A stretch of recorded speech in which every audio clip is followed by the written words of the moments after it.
Black Friday. The holiday season is officially kicked off, and I want to share with you some of my favorite holiday hacks. My favorite entertaining hack is to have some activity books or coloring books for children to work on if they're at your house for dinner, and so that they have something to do while the grown-ups chat and while the grown-ups get the meal on the table. My favorite gift-giving hack is to have a couple of extra gifts that can be for a guy or a girl wrapped up with no name tag on them, just in case you do have an unexpected guest on Christmas Day.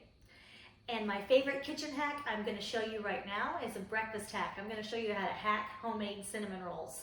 I love this because it takes the guesswork out of making yeast bread.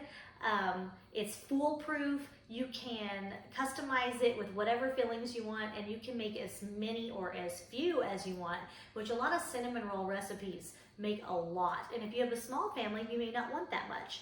So I'm starting with 12 frozen yeast roll dough balls from the grocery store. I thawed them in my refrigerator, and then I let them come to room temperature and rise. And I sprayed some nonstick spray on my mat, and I'm just gonna roll this out into a rectangle. I wanna make 2 different flavors, and so what I'm gonna do is just cut this right across. I wanna do a traditional cinnamon roll on one half and a cranberry sweet roll on the other half. So I'm gonna start just by brushing some butter on both halves.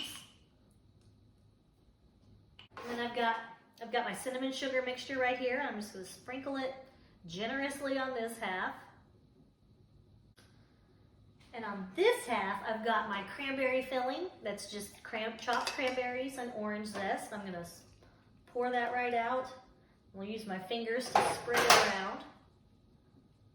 Cranberries, as you know, are very tart, so we're gonna sweeten that up by pouring some sugar over the top. Then on each of my halves, I'm gonna start here, and I'm gonna just start rolling it up from one end to the other.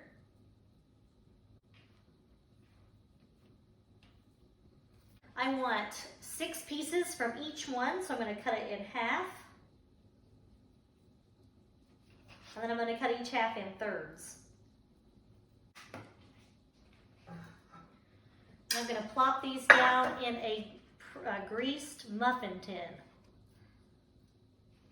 And from here, they'll do their second rise.